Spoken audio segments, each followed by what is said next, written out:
দয়া করিলে দয়া হবে, ক্ষতি করিলে ক্ষতি হবে। কেউ দেখুক বা না দেখুক, নিশ্চয়ই খোদা মহান দেখবে। আলহামদুলিল্লাহ রব্বিল আলামিন ওয়াসসালাতু ওয়াসসালামু আলা সাইয়্যিদিল মুরসালিন আম্মা বা'দ ফাউযু বিল্লাহি মিনাশ শাইতানির রাজীম বিসমিল্লাহির রহমানির রহিম আসসালাতু ওয়াসসালামু আলাইকা ইয়া রাসূলাল্লাহ ওয়া আলা আলিকা ওয়া আসহাবিকা ইয়া হাবিবাল্লাহ আসসালাতু ওয়াসসালামু আলাইকা ইয়া নবিয়াল্লাহ ওয়া আলা আলিকা ওয়া আসহাবিকা ইয়া নূরাল্লাহ। কাছের এবং দূরের দেশের ও প্রবাসী যারাই আমাদেরকে দেখছেন সকলকে জানাই মাদানী চ্যানেলের পক্ষ থেকে শুভেচ্ছা ও মোবারকবাদ। মাদানী চ্যানেলের দর্শক শ্রোতা, আসুন অনুষ্ঠানের শুরুতেই আমরা আমাদের প্রিয় নবী রাসূল আরবি হুজুর আকরাম সাল্লাল্লাহু তাআলা আলাইহি ওয়াসাল্লামের উপর দুরূদ শরীফ পাঠ করার ফজিলত শ্রবণ করি। প্রিয় নবী রাসূল আরবি হুজুর আকরাম নূরে মুজাসসাম হুজুর সাল্লাল্লাহু তাআলা আলাইহি ওয়াসাল্লাম ইরশাদ করেছেন, যে ব্যক্তি আমার উপর দৈনিক একবার দুরূদ শরীফ পাঠ করবে, আল্লাহ তাআলা তার উপর 10টি রহমত নাজিল করবেন। সুবহানাল্লাহ। সল্লু আলাল হাবিব সাল্লাল্লাহু তাআলা আলা মুহাম্মদ সাল্লাল্লাহু তাআলা আলাইহি ওয়াসাল্লাম। প্রতিদিনের ন্যায় আলহামদুলিল্লাহ আজকেও আমরা হাজির হয়েছি অনুষ্ঠান দয়া করুন দয়া করা হবে। আলহামদুলিল্লাহ আজকে আমাদের মাঝে আবার ফিরে এসেছেন আমাদের রফিক ভাই, মাশাআল্লাহ। আজকে ইনশাআল্লাহ তার কাছ থেকে আমরা শুনব কোরআন ও হাদিসের আলোকে, সুন্নাহর আলোকে একটি বিষয়ের উপরে কিছু মাদানী ফুল। আর আজকের বিষয়টি আমরা নিয়েছি মাদানী চ্যানেলের দর্শক শ্রোতা, প্রতিবেশীর প্রতি দয়া। মানুষ সামাজিক জীব, তো মানুষকে যখন সমাজে বসবাস করতে হয়, মানুষকে ওই পাড়া প্রতিবেশীর সাথে মিশতে হয়, আর পাড়া প্রতিবেশী যে হক দায়িত্ব রয়েছে সেগুলোকে পালন করতে হয়। সুখে দুঃখে মানুষের পাশে তার আত্মীয় থেকে যারা সবচাইতে গুরুত্বপূর্ণ ভূমিকা রাখে, সর্বপ্রথম তারা হচ্ছে পাড়া প্রতিবেশী। তো প্রতিবেশীরা উল্লেখযোগ্য একটি ভূমিকা যেহেতু রাখে, তো প্রতিবেশীদের প্রতি আমাদের অনেক দায়িত্ব কর্তব্য রয়েছে। তো আলহামদুলিল্লাহ আজকে আমরা শুনবো রফিক ভাইয়ের কাছ থেকে। তো আমরা যাবো রফিক ভাইয়ের কাছে। রফিক ভাই কেমন আছেন? আলহামদুলিল্লাহ।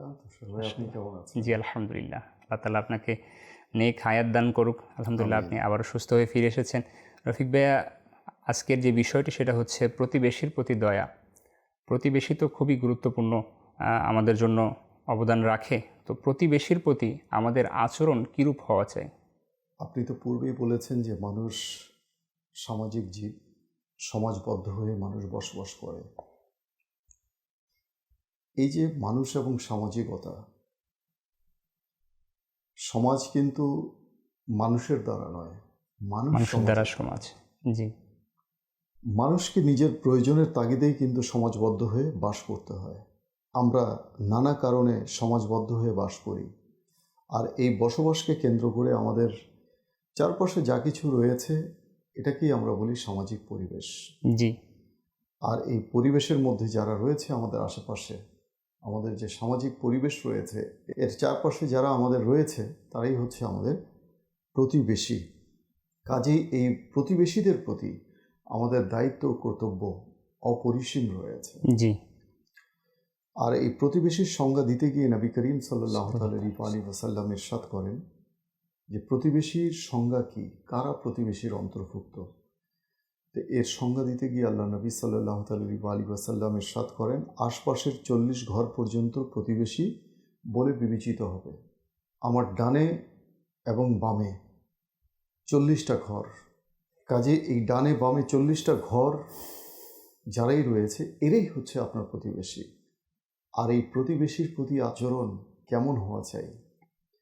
কেমন হয় তুষার ভাই, যদি একটা ঘটনা দিয়ে আমরা শুরু করি। মাশাআল্লাহ, শিক্ষণীয় খুব ঘটনা। চমৎকার একটা ঘটনা, যে ঘটনা শুনলে প্রতিবেশীর প্রতি আমাদের মমত্ববোধ, প্রতিবেশীর প্রতি আমাদের ভালোবাসা, আমাদের দয়া, আমাদের সহানুভূতি, আমাদের দায়িত্ব কর্তব্য আরো বহু বহু গুণ বেড়ে যাবে। মাশাআল্লাহ। সেই ঘটনাটা আমরা অনেকেই জানি, আর তা হচ্ছে আল্লাহর একজন ওয়ালি মালিক বিন দিনার রহমাতুল্লাহি তাআলা আলাইহি। আচ্ছা। তার পাশে ভিন্ন ধর্মাবলম্বী ব্যক্তি, একজন অগ্নি উপাসক বাস করতেন। তো তিনি প্রতিদিন তার প্রতিবেশী অর্থাৎ এই মালিক বিন দিনার রহমাতুল্লাহি তাআলা আলাইহিকে নানা কারণে নানা অজুহাতে তিনি কষ্ট দিতেন। আচ্ছা। বিভিন্নভাবে। যে কিতাবের মধ্যে এসছে যে সেই অগ্নি উপাসক প্রতিদিন তার ঘরের যে ময়লা আবর্জনা ছিল সেটাকে মালিক বিন দিনার রহমতুল্লাহ তাআলা আলাইহির যে আঙিনা ছিল, বাড়ির আঙিনা, বাসা, সেই আঙিনার মধ্যে, অর্থাৎ দরজা দিয়ে বের হলেই যে আঙিনা পড়ে, সেই আঙিনার মধ্যে ফেলে দিয়ে আসতো ময়লা, ইচ্ছা করে, ইচ্ছে করে, তাকে কষ্ট দেওয়ার জন্য।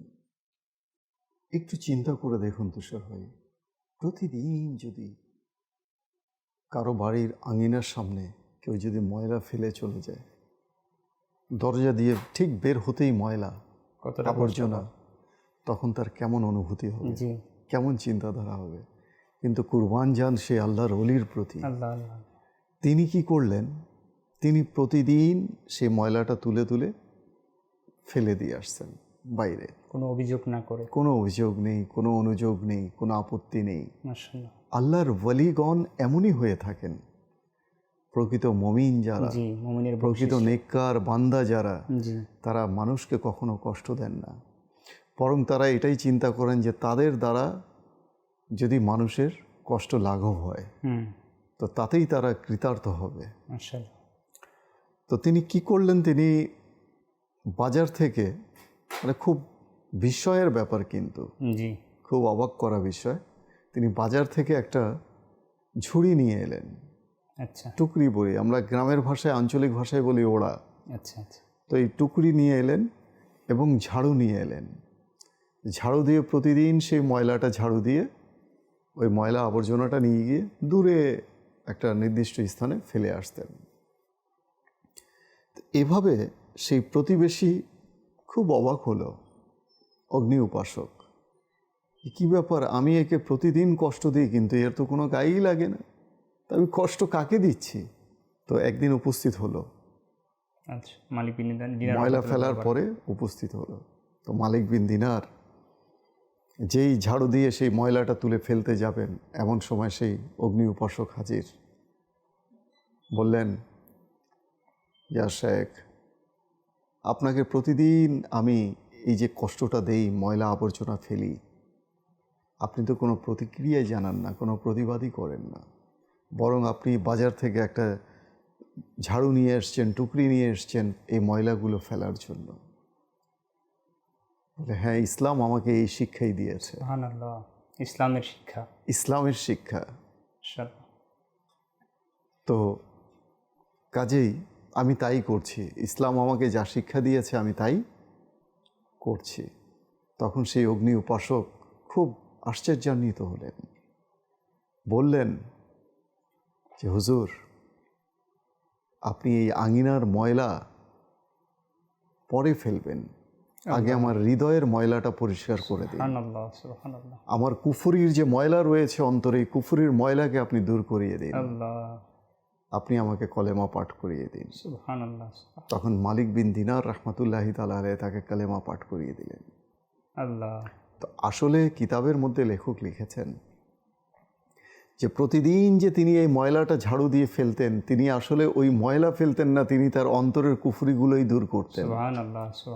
তার প্রতি যে মমত্ববোধ, ভালোবাসা, তার প্রতি যে সহানুভূতি জেগে উঠেছিল, এটা একদিনের কাজ ছিল না, ধীরে ধীরে প্রতিদিন। তো এই যে অবস্থা প্রতিবেশীর প্রতি, প্রতিবেশীর আচরণ কেমন হওয়া চাই, আমরা কি ইচ্ছে করলে কি তেমন হতে পারি না? অবশ্যই। আমরা কি প্রতিবেশীর সাথে এমন আচরণ করতে পারি না যেই আচরণের কারণে আমাদের প্রতিবেশীরা আমাদের মৃত্যুর পরও আমাদেরকে স্মরণ করবে যে আমার প্রতিবেশী কেমন ছিল? না, লোকটা খুব ভালো ছিল, খুব চমৎকার একজন লোক ছিল।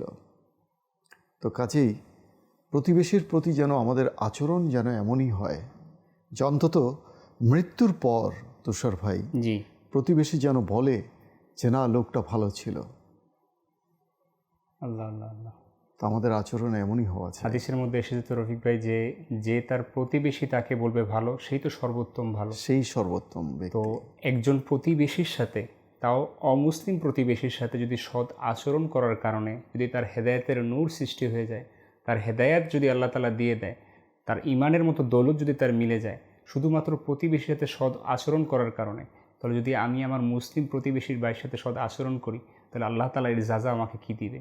ঘটনা তো অসংখ্য রয়েছে রফিক ভাই। অবশ্যই, অবশ্যই। বায়েজিদ মুস্তাবি রহমতুল্লাহ একটি ঘটনা রয়েছে, এরকম ঘটনা যে তার এক প্রতিবেশী ছিল, সেও অমুসলিম ছিল। তো তার প্রতিবেশী যে অমুসলিম ছিল সে ব্যবসার কাজে বাইরে চলে গিয়েছিল।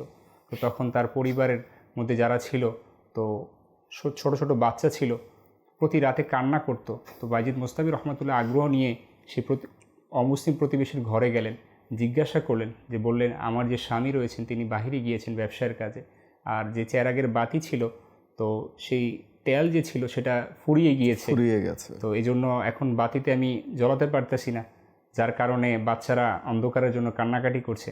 তো বায়েজিদ মুস্তাবি রহমতুল্লাহ তাআলা কি আচরণ করলেন তার সাথে, প্রতিদিন তাকে তেল কিনে দিতেন ওই ল্যাম্প জ্বালানোর জন্য, বাতি জ্বালানোর জন্য। সুবহানাল্লাহ। যখন ওই অমুসলিম ওই লোক যখন আসলো, যখন জানতে পারলো যে বায়েজিদ মুস্তাবি রহমতুল্লাহ একজন মুসলমান হওয়া সত্ত্বেও আমরা অমুসলিম, আমাদের সাথে এমন আচরণ করলো, তো এই আচরণের কারণে ওই অমুসলিম ব্যক্তি তার পরিবার নিয়ে তার কাছে মুসলমান হয়ে গেল। যে ঘরের আলো তো পরে জ্বালাবেন, আপনি আমার অন্তরের আলো জ্বালিয়ে দিন। সুবহানাল্লাহ। যে ঘরের আলো পরে জ্বালান, আগে আপনি আমার অন্তরকে আলোকিত করে দিন। এরকম অসংখ্য মাদানী চ্যানেলের দর্শক শ্রোতা, তো প্রতিবেশী যারা রয়েছে, দূরের হোক বা কাছের, আত্মীয় হোক বা অনাত্মীয়, তো তাদের সাথে আমাদের আচরণ সৎ আচরণ হওয়া চাই। তো এর কারণে এর মাধ্যমে কি হবে, একটা সুসম্পর্ক গড়ে উঠবে। আর সুসম্পর্কের মাধ্যমে কি হবে, বিপদে আপদে সুখে দুঃখে তারা আমাদের কাজে আসবে। এ তো গেল যে আচরণের যে বিষয়টা। তো আমরা একটা সমাজের মধ্যে বসবাস করি, যে সমাজের মধ্যে, তো এই সমাজে যখন বসবাস করব, যে প্রতিবেশী যারা থাকবে, তো তাদের সাথে করণীয় কি থাকবে, আমাদের প্রতিবেশীর সাথে করণীয় কি থাকবে? প্রতিবেশীর সাথে যে করণীয় রয়েছে আমাদের তুষার ভাই, জি, এক তো হচ্ছে আমরা আশরাফুল মাখলুকাত, জি আলহামদুলিল্লাহ, সৃষ্টির সেরা জীব। আর এই আশরাফুল মাখলুকাত যখন কোনো নিকৃষ্ট কাজ করে, এমন কোনো কাজ যা তার সাথে যায় না, তখনই সে কিন্তু সবচেয়ে নিকৃষ্ট জীবে পরিণত হয়ে যায়। তার যে গুণাবলী রয়েছে, মানব জাতির যে গুণাবলী রয়েছে, যে সত্তা রয়েছে, যে বৈশিষ্ট্য রয়েছে, সেগুলোর বহিঃপ্রকাশ যখনই ঘটবে না, তার বিপরীত কিছু ঘটবে, তখনই কিন্তু মানুষ শ্রেষ্ঠত্ব থেকে নিকৃষ্টের মধ্যে পরিণত হয়ে যায়। তো কাজেই প্রতিবেশীর প্রতি আমাদের অনেক কিছু করণীয় রয়েছে। এক তো হচ্ছে প্রতিবেশী কেমন রয়েছে, প্রতিবেশী সুস্থ রয়েছে কিনা তার খোঁজ খবর নেয়া, অসুস্থ হলে খোঁজ খবর নেয়া, তার বাসায় খাবার খেতে পারছে কিনা সে, নাকি অভুক্ত রয়েছে, সে ব্যাপারে খোঁজ নেয়া। আপনার যতটুকু সামর্থ্য আছে, আপনি আপনার টাকা পয়সা দিয়ে আপনি করতে পারছেন না, ধন সম্পদ দিয়ে করতে পারছেন না, আপনি দুটো মুখের কথা, মিষ্টি কথা দিয়ে তো আপনি প্রতিবেশীকে খুশি করতে পারেন। মাশাআল্লাহ। খোঁজ খবর নিয়ে কুশলাদি আদান প্রদান করে, আসতে যেতে সালাম কালাম করে, এই যে প্রতিবেশীর হক, অর্থাৎ একজন প্রতিবেশীর তার জান মাল ইজ্জত আবরু, এটা কিন্তু আরেক প্রতিবেশীর জন্য কিন্তু আমানত স্বরূপ। জি, একজনের জান মাল ইজ্জত আবরু আরেকজনের জন্য কি আমানত স্বরূপ। তো কাজেই সেই আমানতের যেন কোনো প্রকার খেয়ানত না হয়, প্রতিবেশীর যেন কোনো পরনিন্দা করা না হয়, প্রতিবেশীর কোনো গীবত করা না হয়, প্রতিবেশীর দিকে কখনো কুদৃষ্টিতে যেন তাকানো না হয়, প্রতিবেশীর কোনো কিছুর প্রতি হিংসা বিদ্বেষ যেন না করা হয়, বরং প্রতিবেশীর সুখের মধ্যে সুখী হতে হবে, দুঃখে দুঃখী হতে হবে। সুবহানাল্লাহ। প্রতিবেশীর সুখে দুঃখে সঙ্গী হতে হবে। জি। তো কাজেই এগুলো হচ্ছে মানবীয় গুণাবলী। আর এই মানবীয় গুণাবলী যদি একজন মানুষের মাঝে না থাকে, তাহলে সে কিসের মানুষ? মানুষের সংজ্ঞা কি কেবল হাত চোখ পা কান নাক থাকলেই মানুষ হয়ে যায়? না। মনুষ্যত্ব যদি না থাকে মানুষের ভেতরে, তাহলে কিন্তু তাকে মানুষ বলে আমরা গণ্য করতে পারি না।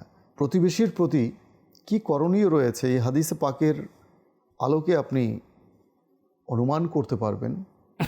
মুসলিম শরীফের হাদিস, আল্লাহ নবী সাল্লাল্লাহু আলাইহি ওয়াসাল্লাম ইরশাদ করেন,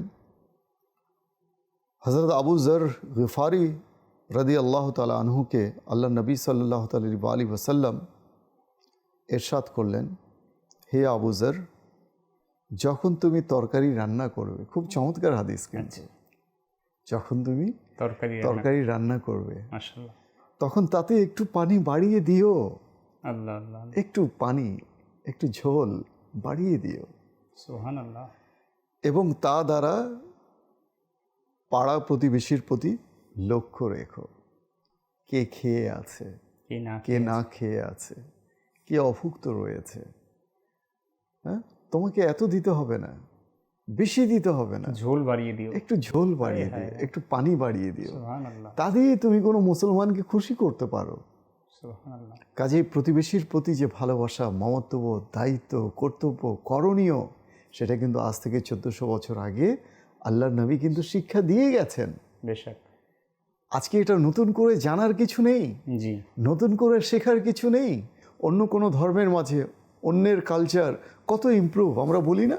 জি, হ্যাঁ, অন্যের ধর্ম, তাদের আচার আচরণ কত ভালো, কত তাদের ইমপ্রুভ, তাদের নিষ্ঠাবান, হ্যাঁ, তাদের অ্যাটিটিউড, তাদের কন্ডাক্ট, তাদের বিহেভিয়ার কত।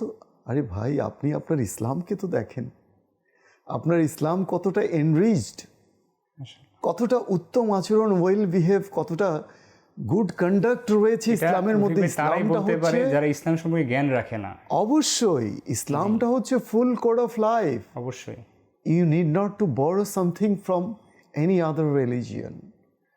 আপনার যে ধর্ম রয়েছে, আপনার যে কালচার রয়েছে, এটা ফুলফিল্ড, জি, ফুলফিল্ড, এটা পরিপূর্ণ জীবন ব্যবস্থা। এখান থেকে আপনি রিসার্চ করুন, আপনি অধ্যয়ন করুন, জি, আপনি জানুন ইসলামিক ইতিহাসকে, সেখান থেকেই বের হয়ে আসবে সমস্ত কিছু।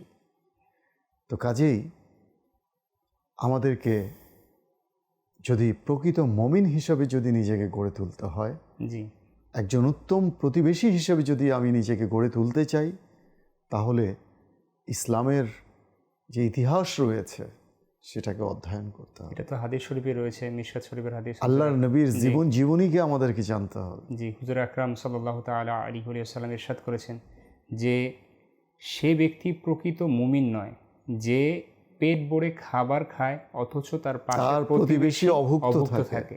তো এখানে মুমিনের যে সংজ্ঞা যেটা রয়েছে, ডেফিনেশন রয়েছে, তো এটা হচ্ছে যে আমি পেট ভরে খাবার খাচ্ছি, আমি ভালো খাচ্ছি, হ্যাঁ, আমি নিজেকে মুমিন দাবি করছি, আমি নামাজি, আমি রোজাদার, আমি হজ কর্নেলা হাজি সাহেব, কিন্তু আমি আমার প্রতিবেশীর খবর নিচ্ছি না, অভুক্ত রয়েছে। আল্লাহ আল্লাহ আল্লাহ, তাহলে এখানে মুমিনের পরিচয় তো হলো না, মুমিনের পরিচয় হলো না।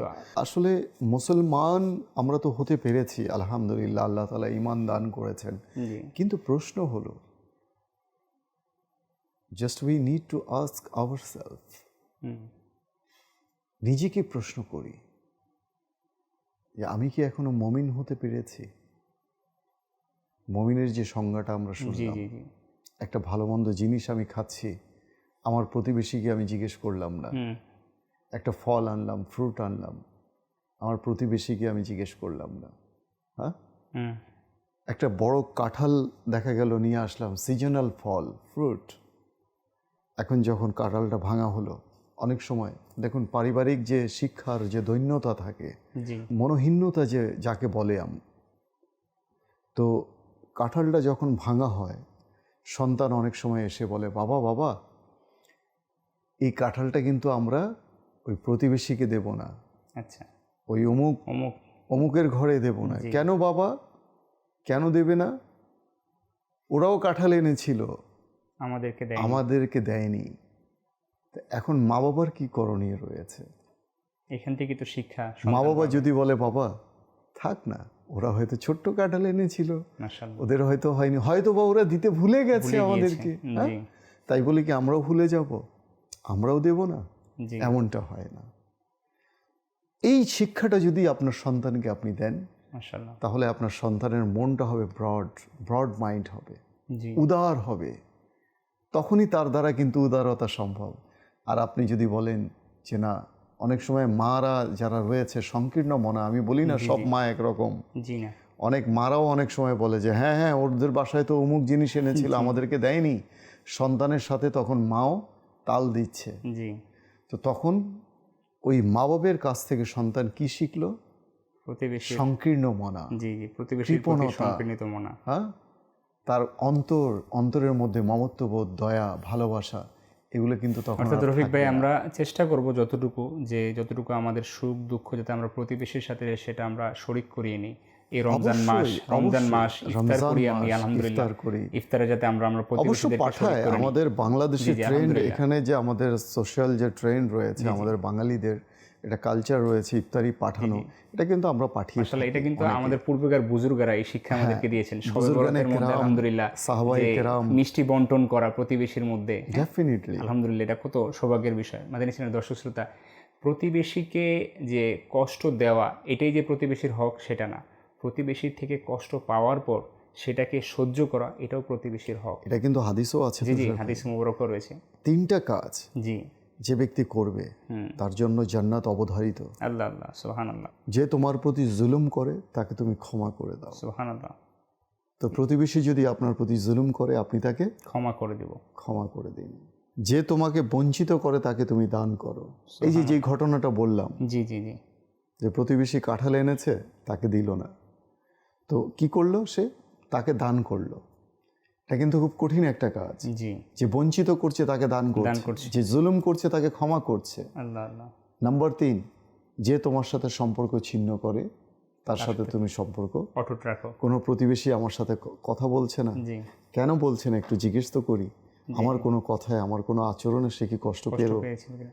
হ্যাঁ, কোনো অ্যাটিটিউডে কোনো কষ্ট পেল, জি, তো সেটা একটু জিজ্ঞেস তো করি। তো এই 3টা কাজ, জুলুম করলে ক্ষমা করে দাও, বঞ্চিত করলে দান করো, জি, আর সম্পর্ক কেউ যদি ছিন্ন করে তার সাথে তুমি সম্পর্ক জুড়ে রাখো, অটুট রাখো। রাখো। এই 3টা কাজ কিন্তু সহজ কাজ নয়, জি, এটা কঠিন কাজ। এই 3টা কাজ যে ব্যক্তি করবে, যে প্রতিবেশী করবে, জি, তার জন্য জান্নাত অবধারিত। সুবহানাল্লাহ। আল্লাহ নবী সাল্লাল্লাহু আলাইহি সাল্লামের বাণী অনুযায়ী তো প্রতিবেশীর সাথে যাতে করে আমরা আমাদের যে করণীয় আমাদের। করণীয় রয়েছে সেগুলো যাতে আমরা সচেষ্ট থাকি এবং করার চেষ্টা করি। আমরা একেবারে শেষের দিকে রফিক ভাই, তার বিপদের মধ্যে এগিয়ে আসা, যেহেতু বর্তমান যে পরিস্থিতি, জি, কিন্তু আমাদের আরও দায়িত্ব বেড়ে গিয়েছে। অবশ্যই। তো প্রতিবেশীর সাথে আমরা শুনলাম ভালো আচরণ করা, প্রতিবেশীর হক আদায় করা। তো প্রতিবেশীর প্রতি যদি আমরা দূর আচরণ করি, তো এই দূর আচরণ করার পরিণাম কি হতে পারে একটু কোরআন হাদিসের আলোকে আপনি আমাদেরকে বলুন। এটা তো আন্ডারস্টুড কথা, জি, যে অনুষ্ঠানের নামও আমরা রেখেছি দয়া করুন, দয়া করা হবে। মাশাআল্লাহ। এটা যদি আমরা একটু কন্ট্রারি, যদি একটু অপোজিটে আমরা দেখি, যদি কারোর প্রতি যদি আমরা নিষ্ঠুরতা প্রদর্শন করি, কঠোরতা প্রদর্শন করি, জুলুম করি কারোর প্রতি, তাহলে আমাদেরকে কি কাল কিয়ামতের দিনে দয়া করা হবে? আল্লাহ আল্লাহ আল্লাহ, দয়া করা হবে না, আমাদের প্রতিও জুলুম করা হবে। বরং অনুপরিমাণ যদি আমি কারোর প্রতি জুলুম করি, কাল কিয়ামতের দিনে সেটাও আমার সাথে, সেটা প্রতিশোধটা নিয়ে নেওয়া হবে। আর আমি যদি অনুপরিমাণ যদি আমি কারোর প্রতি নেক কাজ করি, কারোর প্রতি যদি আমি মমত্ববোধ, ভালোবাসা আমার যদি আমি প্রকাশ করি, দয়া করি কারোর প্রতি, তাহলেও সেটা কাল কিয়ামতের দিনে আমার প্রতি করা হবে, ওটারও প্রতিদান আমরা পাবো। অর্থাৎ ভালো হোক কিংবা মন্দ, নেকি হোক বা বদি, এই দুটোরই কিন্তু প্রতিদান আমরা কাল কিয়ামতের দিনে পাবো। তো কাজেই প্রতিবেশীর প্রতি আমরা যদি দুরাচার করি, এর পরিণাম কি রয়েছে হাদিসে পাকের মধ্যে বর্ণিত রয়েছে। হাদিসে পাকের ঘটনা, প্রতিবেশীর প্রতি আমাদের দায়িত্ব কর্তব্য কতটুকু, তাই হাদিসে পাকে প্রতীয়মান। মিসকাত শরীফে বর্ণিত হযরত আবু হুরায়রা রাদিয়াল্লাহু তাআলা আনহু বলেন, একজন লোক নবী করিম সাল্লাল্লাহু আলাইহি ওয়াসাল্লামের কাছে এসে আরজ করলেন, ইয়া রাসূলুল্লাহ সাল্লাল্লাহু আলাইহি ওয়াসাল্লাম, অমুক মহিলা অত্যাধিক নফল নামাজ আদায় করে, নফল রোজা রাখে, দান খয়রাত করে, এসব বিষয়ে তার যথেষ্ট সুনাম রয়েছে, কিন্তু সে প্রতিবেশীকে তার কথার দ্বারা কষ্ট দেয়, প্রতিবেশীকে কষ্ট দেয়। প্রতিবেশীর প্রতি তার এই যে রূঢ় আচরণ, এর পরিণাম দেখুন আল্লাহর নবী কি বলছেন। আল্লাহ রসুল সাল্লাল্লাহু আলাইহি ওয়াসাল্লাম তার পরিণাম সম্পর্কে ইরশাদ করলেন যে ওই নারী জাহান্নামী, ওই মহিলা জাহান্নামী।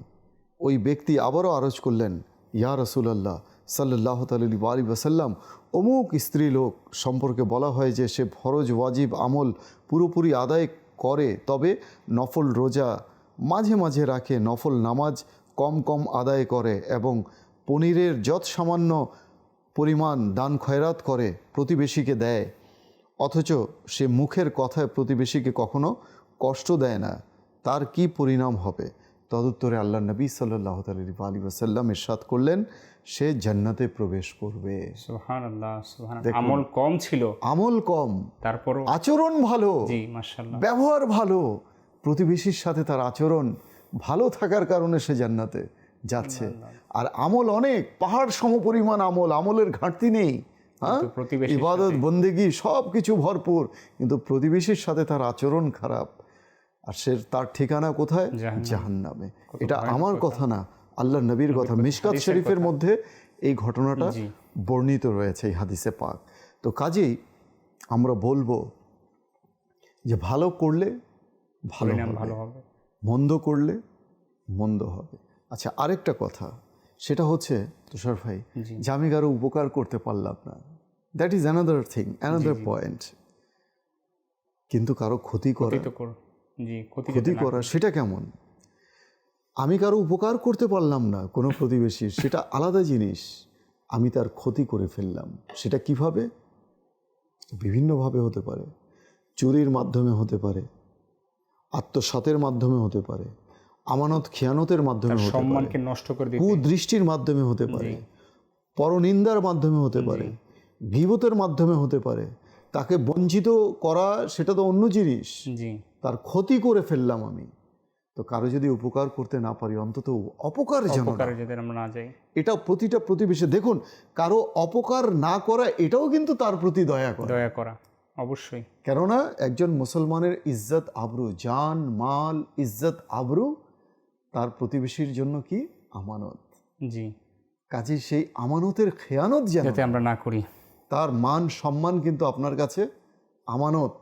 আপনি যদি তার নিন্দা করেন, গীবত করেন, আরে অমুক প্রতিবেশী তো কথাই বলে না, অহংকারে মনে হয় যে তার পা তার মাটিতেই পড়ে না। জি, আরে ভাই, এই খারাপ, ও খারাপ, ও খারাপ, আরে ও হ্যাঁ ও খারাপ, প্রতিবেশী, আরে ওর কথা বলবেন না, ও তো আরো খারাপ, সব খারাপ, আমি কেমন? আমার পরিচয় কি? আমার পরিচয় আমি কেমন? জি। তো কাজেই কাউকে ইন্ডিকেট করার আগে, whenever you indicate somebody else like this way, জি, তখন কিন্তু বাকি তিনটা আঙ্গুল অবশ্যই আপনার দিকে ইন্ডিকেট করছে যে নো দাই সেলফ। জি, তুমি তোমার নিজেকে দেখো, তুমি কি? তো কাজেই আমার নিজেকে দেখার সময় সুযোগ কখনোই হয়নি। আমি কি? আমি শুধু আরেকজনের দিকে আঙ্গুল তুলে বসে, আরেক দিকের দিকে আমি আঙ্গুল তুলে বসে। আল্লাহ পাক কোরআনুল কারীমের মধ্যে আল্লাহ পাকের ইবাদত বন্দেগীর পর বান্দাকে তার মাতা পিতার প্রতি দায়িত্বশীল হওয়ার জন্য বলেছেন, এবং মাতা পিতার পরেই প্রতিবেশীর প্রতি তার দায়িত্ব কর্তব্যের দিকে সচেষ্ট হওয়ার জন্য বলেছেন। তার মানে এটা থেকে বোঝাই যায় যে আল্লাহ পাক প্রতিবেশীর হকের প্রতি আমাদের কতটুকু সতর্কতা অবলম্বন করার জন্য বলেছেন। তো প্রতিবেশী, সে হোক গরিব, সে হোক ধনী, তো প্রতিবেশী আমার যে পর্যায়ে হোক, সকলের সাথে আমার একই আচরণ থাকা চাই। এটা যাতে আমি ক্যাটাগরি না করি, সে বড় লোক, তার সাথে আমার আচরণ ভালো হবে, সে গরিব, সে আমার থেকে ছোটোখাটো, তো তার থেকে আমার আচরণ ওরকম ভিন্নতা হবে, এরকম যাতে না হয়। তো হুজুর আকরাম সাল্লাল্লাহু আলাইহি ওয়াসাল্লাম ইরশাদ করেছেন যে ভাইয়ের, মুসলমান ভাইয়ের, প্রতিবেশীর বিপদকে দূর করে দেয়, আল্লাহ তাআলা তাকে জান্নাতে সম্মানের পোশাক পরাবেন। তো কত বড় সওয়াবের কথা। এই যে ক্ষতিটার কথা বললাম তুষার ভাই, দেখুন হাদিসে পাকে এসছে, এটা হযরত আবু হুরায়রা রাদিয়াল্লাহু তাআলা আনহু থেকে বর্ণিত। রাসূলুল্লাহ সাল্লাল্লাহু আলাইহি ওয়াসাল্লাম ইরশাদ করেন, আল্লাহর শপথ, ওই ব্যক্তির ঈমান নেই, ওই ব্যক্তির ঈমান নেই। প্রশ্ন করা হলো, ইয়া রাসূলুল্লাহ, কার ঈমান নেই? তিনি সাল্লাল্লাহু তাআলা আলাইহি ওয়াসাল্লাম ইরশাদ করলেন, যার প্রতিবেশী তার ক্ষতি থেকে নিরাপদ নয়। তো কাজেই যার প্রতিবেশী ক্ষতিগ্রস্ত হয়েছে, অনিষ্টতার মধ্যে রয়েছে, তার ঈমান নেই। কাজে এখন নিজেকে প্রশ্ন করুন যে আমি কত বড় ঈমানদার, কত বড় মুসলমান, আমার দ্বারা কোনো প্রতিবেশীর ক্ষতি হয়েছে কিনা। তো কাজে এগুলো আমাদেরকে ভালো করে লক্ষ্য রাখতে হবে। জি, আমরা একেবারে শেষ পর্যায়ে মাদানী চ্যানেলের দর্শক শ্রোতা, আলহামদুলিল্লাহ খুব সুন্দর সুন্দর মাদানী ফুল আমরা শ্রবণ করছিলাম। প্রতিবেশীর যে হক রয়েছে, প্রতিবেশীর প্রতি যে দয়া, যে দায়িত্ব, আমাদের কর্তব্য রয়েছে, সেইগুলোর বিষয়ে আমরা শুনছিলাম। তো আমরা চেষ্টা করব যতটুকু শুনেছি এর উপর আমল করার, প্রতিবেশীর হককে আমরা যাতে আদায় করতে পারি। আমরা শুনেছি যে সদ আচরণ করার কারণে অমুসলিম মুসলিম হয়ে গিয়েছে। তো একজন যদি মুসলমান প্রতিবেশীকে যদি আমি সদ আচরণ করি, তার দায়িত্ব যদি আমি পালন করি, তো আল্লাহ চাহে তো আমার বিপদ আপদে সেই প্রতিবেশী আমার কাজে আসবে। আজকে আমরা বিদায় নিব। আগামীকাল ইনশাআল্লাহ আরেকটি নতুন বিষয় নিয়ে হাজির হব। ততক্ষণ পর্যন্ত ভালো থাকুন, সুস্থ থাকুন, মাদানী চ্যানেলের সঙ্গে থাকুন। সাল্লু আলাল হাবিব সাল্লাল্লাহু তাআলা আলা মুহাম্মদ সাল্লাল্লাহু তাআলা আলাইহি ওয়াসাল্লাম। দয়া করিলে দয়া হবে, ক্ষতি করিলে ক্ষতি হবে। কেউ দেখুক বা না দেখুক, নিশ্চয়ই খোদা মহান দেখবে।